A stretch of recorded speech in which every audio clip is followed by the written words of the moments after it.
Hey everybody, welcome back. I'm in the tunnel today doing all the things. So I thought I'd pop on the camera and bring you along with me. So on the list today, I'm not sure I'm gonna get it all done today. It may spill over into the weekend, but I need to fertilize, I need to harvest, I need to up pot, and I want to give you a tour. So the things that I know I'll definitely do in this video, I'm going to give you a tour of what's going on. So this will be our February garden tour. I looked, and the last tour I did was January the 8th. So we're right at probably 5-6 weeks since that tour. So I'll show you how things have progressed and what it's looking like. But then also we're going to up pot. I have one house plant I'm going to up pot into a bigger pot, but I'm going to up pot some of our seedlings the very first round that we started. So these seedlings are about 3 weeks old, and this is what they're looking like. And these I did in the mini 20 blocks, and so these are the ones I'm going to up pot into the bigger soil blocks that are like this. So these are going to go to this size, and these were seeded 3 weeks ago, almost 4 weeks ago. And so I feel like whatever's going to germinate has germinated. One thing about the soil blocks is that you have more of a time trying to keep it moist because they do dry out much more so than when you do them in pots. So that's something to be mindful of. You got to stay on top of the watering. And so also the reason why I'm up potting is like these are a pretty decent size. And so I want to give them some more space to grow. And also I'm focused on this season is really trying to be diligent about my seed starting and the maintenance of it, meaning as things need to be up potted, up pot that, because I'm concerned about space. And at every step I'm trying to conserve space. So if we can get these up potted and fill up this tray, it won't fill it up, but at least we can transition to the up potting. And then as I continue to have things up potted, I can continue to fill up this tray and take them away from other trays. That is the thought. So if you're brand new here, I'm sorry. I am in Tennessee. I'm in zone 7B. If you're new to the channel, we've had plenty of new people. Thank you so much for stopping by the channel and decided to just sit for a while and stay. I appreciate you. And for those that have been here for a while, thank you so much for continuing to come back. Every season is the fun season, but y'all, this is really the fun season. And if you're new here, I get hyped. I get excited because this is exciting. And again, for me, it's a hobby. So I better be excited because this is a lot of work to not be excited about it. So let's get to it. So the first thing we're going to do is make our bigger soil blocks. So if you're a new gardener or new to my channel and you don't know what soil blocks are, it is essentially just what it says. It is a block of soil. You use one of these things right here. And the soil, I'm not going to go through the great detail. I did a video. If you go back to the seed starting playlist and look at the first video where we started seeds, I think it says 12 weeks out. I showed you how to do soil blocks. Plus I have a whole nother video on soil blocking that I'll try to remember to pop here. If I don't pop it here and you want it, then just put it in the comments below and I will give you the link to the video. So I'm not going to go into great detail because I've already kind of done that. I'm going to time lapse this, make our soil blocks, and I'll bring you back when it's time to up pot.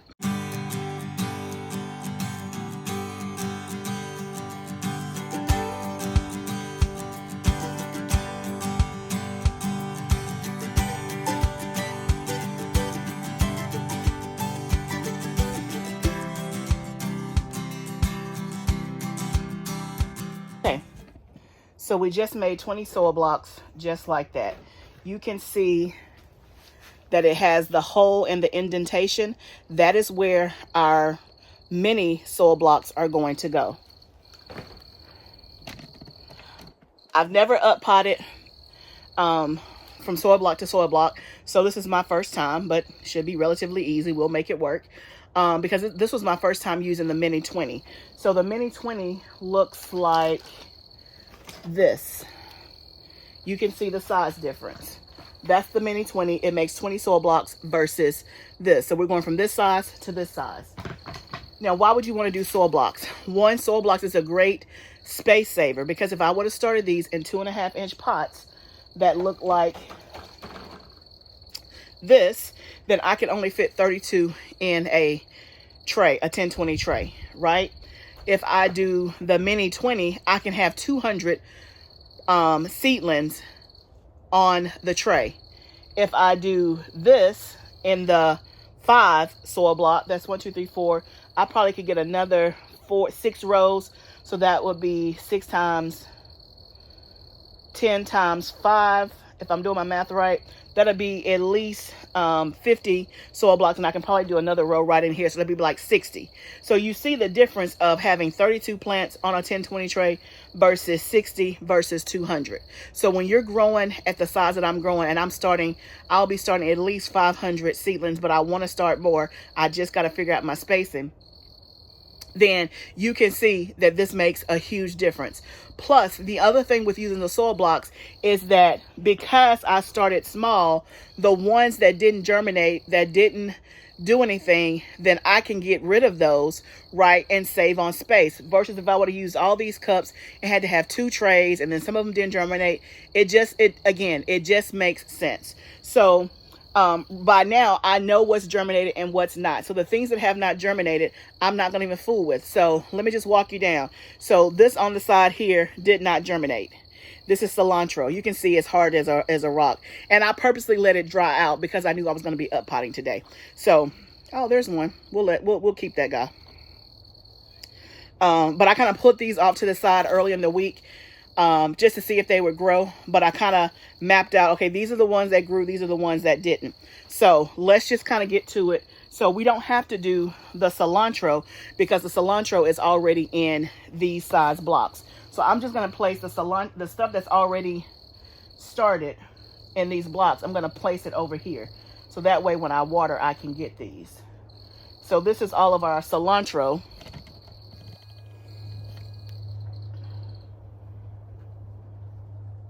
And this will go straight from here to the ground. So I won't need to upplant the cilantro again. I just want it to get a little bit bigger. Okay, so we have 1, 2, 3, 4, 5, 6, 7, 8, 9, 10 cilantro. We had 1, 2, 3, 4, 5 that did not germinate. And that's perfectly okay. Okay, so then we have that. Everything else is the mini. So we're going to start with, you can see that my parsley never germinated. I don't think it's going to. It's been 21 days. There's no signs of germination at all. So I'm not going to worry too much about it. Then we have our celery that did germinate. It's the first time I've had regular celery germinate. I had pink celery germinate and then it like damped off. So this is the best I've ever done. So we're going to up pot it and see if we can give it more space to grow and see if it'll grow. So basically you can see how tiny this is, and we are going to pop it in one of these. Again, I've never done it before, but I'm really just putting it in there like so, like that. And again, the hole is not as big to fit it all the way. So I'm having to make a little bit of an indentation. But I figure once I water it some, then the soil should settle down and come around it. So again, I've never done it this way. We're trying it, but this is what it's designed to do. So it should work. So let me place all these and let's see what we have.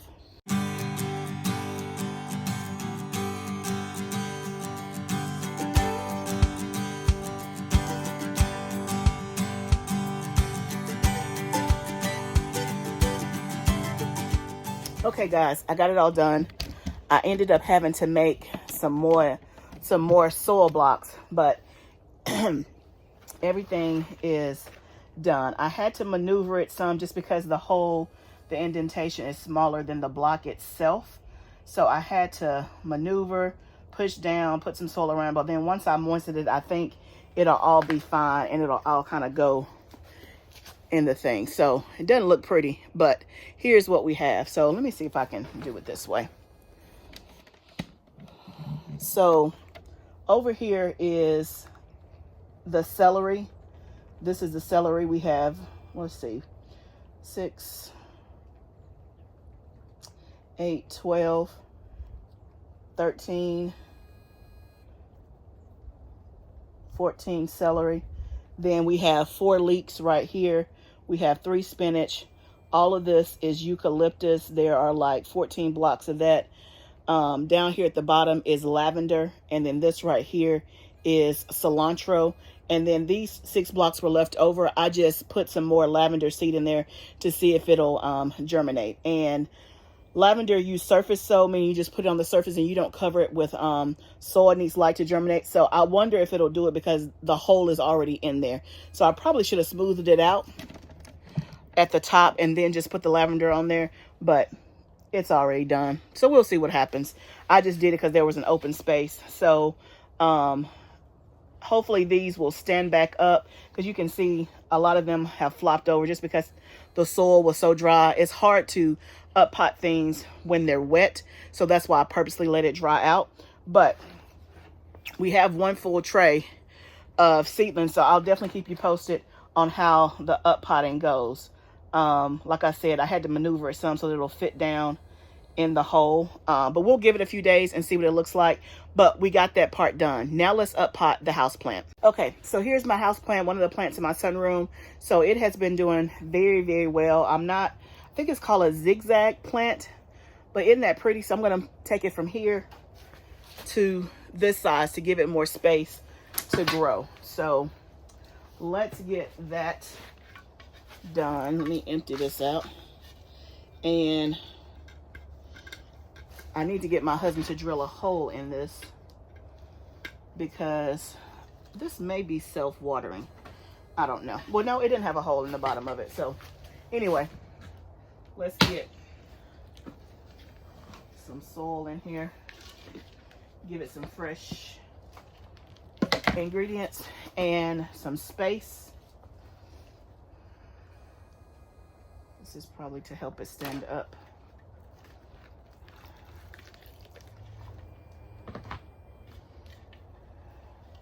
Yeah, you can see it's pretty moist. I watered it probably 3 or 4 days ago. So this pot, oh, it's in one of these pots that did have a drainage. One of these. So I'll definitely have to get my husband to drill a hole in it so it can drain. That's the thing about house pots. House plants, you got to make sure they have drainage. And most of the pretty pots don't come with a hole, and they don't come with a way to make a hole in them. So y'all let me know if you're a houseplant guru. Let me know. Maybe I'm approaching it wrong. Give me some tips, because I'm not a houseplant. Like, I'm learning as I go. These are the first houseplants that I've had in abundance. I've had, 1 or 2 in my house, but the sunroom is filled with houseplants. And I would say 80% of them I've kept alive for over a year. So I think that's pretty good for a newbie. What you think? Some of them I've died, killed, or whatever. But for the most part, they've done really well, and they're pretty low maintenance. I water maybe every, I don't know, couple of weeks. Sometimes it's 3. So, yeah.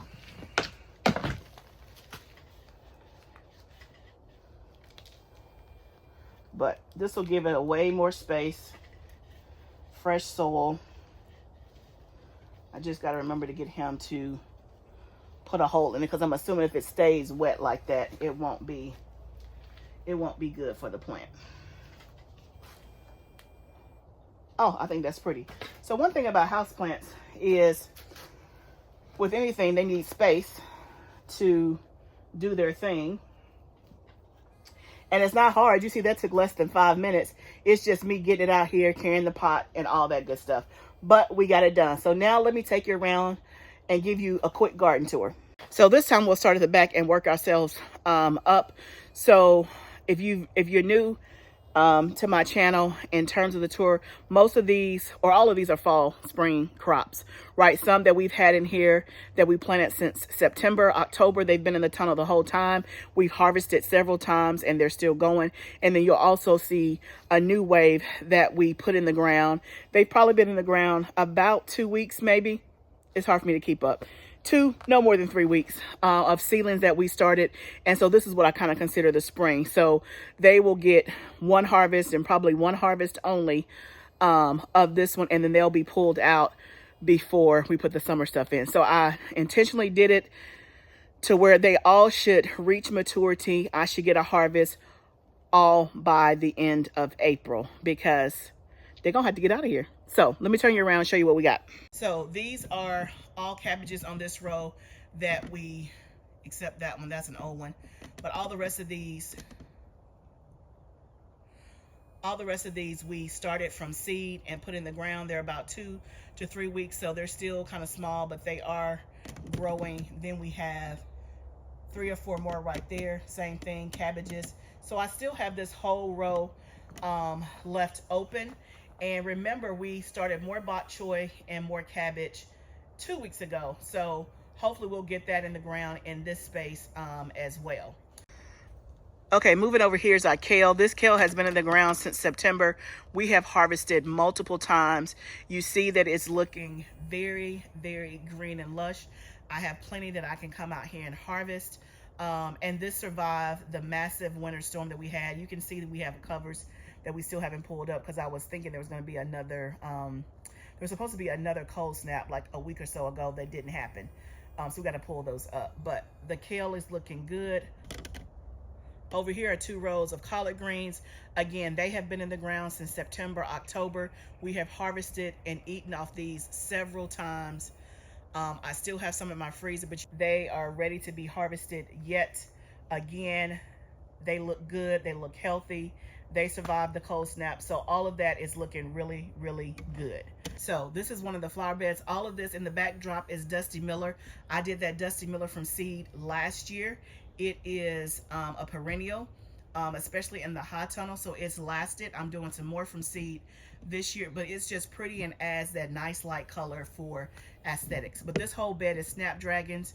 You can see that they are doing great. There's also some little buds on them. So I guarantee you probably within, I would think in the next 45 days, we're going to have snapdragons. I would think by the end of March, they're going to start blooming, if not sooner, and they're going to be gorgeous. These I bought from a local nursery, and we planted these out here in, I want to say it was November. And snapdragons can take the cold if you're in my area.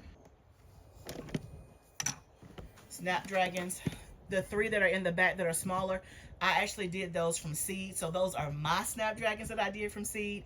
They are smaller, obviously, because we started from seed, but the rest of these I bought from a nursery. And so it's going to be beautiful in the next 6 weeks or so. And then, of course, there is our beautiful eucalyptus that has gotten so tall, and we've harvested off that several times as well. Into the raised beds. This first raised bed, those are collards. Again, my first time doing collards in a raised bed. They have done extremely well. You can see that they're ready to be harvested for sure. Our seedlings that we did put in the ground 2 or 3 weeks ago, those are collards as well. And then we have a couple of broccoli right there, but that middle row is all collards, and it should get big enough to harvest.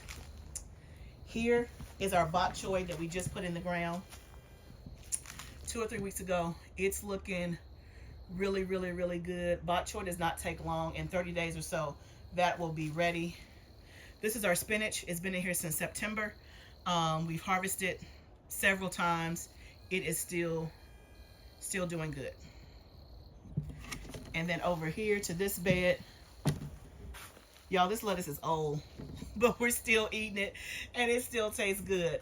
I probably wouldn't sell this batch because I try to do it as fresh as possible for market purposes, but for our purposes, I mean, it's still to the good. So half of the bed is lettuce, but in this section, it is infested with a lot of ants back there where you see the red lettuce. So it's gonna be something when I gotta put something in this bed. Potatoes are gonna go in this bed, so that's why I picked this bed, because pretty much this lettuce is it's been in here since easily September, October. You can see it still looks good. We did have to pull some out because of the frost. This blank space right here were 2 more rows of lettuce that just didn't look as good after the frost, so we pulled it.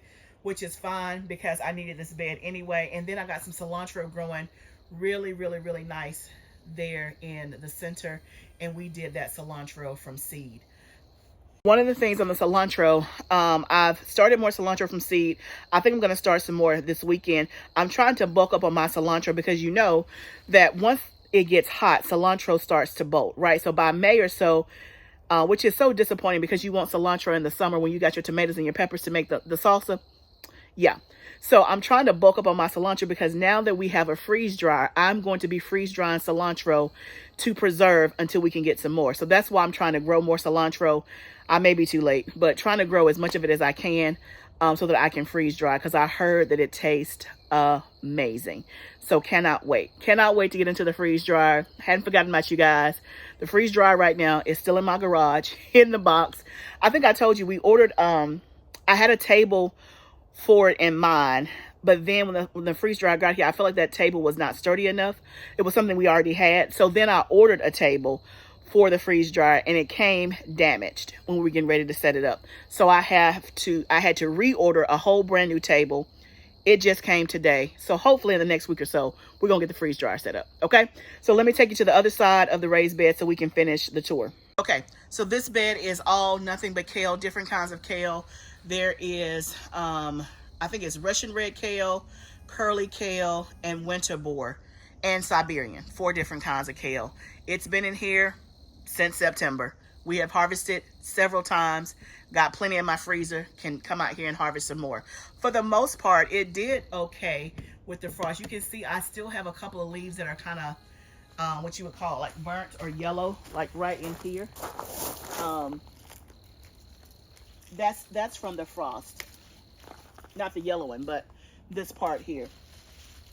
But overall, it looks good. We also got some spinach in the bed as well, that you can kind of see.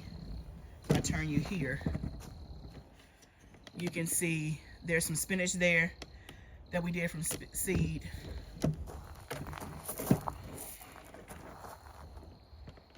And then there's some spinach there. What you see in the back there, those 2 small ones are more kale that we just put in here 2 weeks ago. Maybe they'll grow, but if not, I got plenty kale. Plenty kale. And if I must say so myself, it looks good. There's some more spinach in the back. This bed here is the parsley that we had. It got damaged during the frost. I cut all the bad stuff off, and I'm trying to see if it's going to regrow. I think it will. Like, I've tried to take off all the dead parts and all of that, and I still see green. So we're going to let it hang out and see if it regrows again. And then this bed is carrots. But y'all, I'll tell you that the majority of my carrots did not germinate.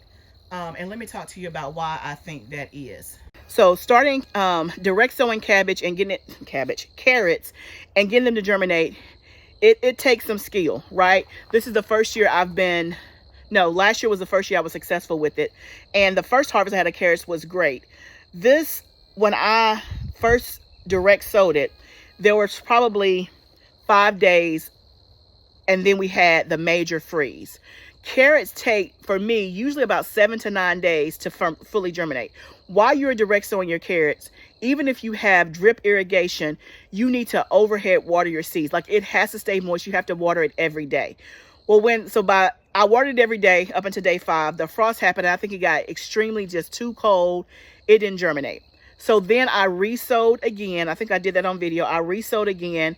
I've watered it, but I think I missed a day or whatever. And so the germination is very, very spotty. I use pelleted seed. I don't have any more pelleted seed. I could go back and try to supplement with regular carrots and then just thin them out. But I'm just debating. I may just let it be because, again, I'm thinking about timing. March, April. I mean, by end of April, I need this space. May, I may need this space.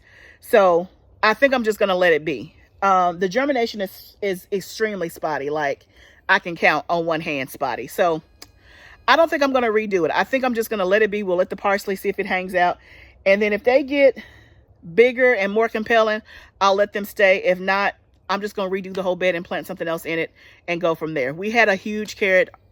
It was huge to me. We had a good sized carrot harvest. I wanted to get some more. And I still have carrots in my refrigerator. So again, you win some, you lose some. I don't count it as a loss. I just count it as a, I wish it would have. So let me show you the very last bed. Speaking of carrots, I do have carrots in this bed, and they have just been growing so slow that I don't, again, they have gotten a little bit bigger, especially on this end here. So maybe they're going to be okay. And again, these are not pelleted carrots. These, yeah, I've thinned them out. They need to be thinned out some more. But for a while, they weren't doing anything. So we're going to see what happens. If these grow, then I'll have at least some more carrots. But the rest of this bed is lettuce. I have one bok choy in the back as a long ranger. But the rest of this is lettuce that we put in the ground, again, 2 to 3 weeks ago. It's coming along nicely. There's 3 or 4 different kinds. There's Merlot, there's Landis, and I don't remember the name of the other one. But so far, so good. I still got this last row over here that I can put more lettuce in, which I will, or I'll probably put the cilantro in there. So at this point, I'm not starting any more fall, winter, spring type seeds because timing, right?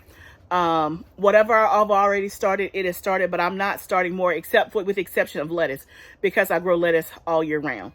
I don't think I'm going to start anything else because I'm really focused on, okay, what space do I need by the end of April, first part of May, and I'm working on my crop plan. So we're now past mid-February. For me, yeah, I'm done starting the fall, winter, spring type crops. Whatever I have is whatever I have, and we hope to get one more, you know, 1 or 2 more huge harvests, and then we'll be putting summer stuff in here.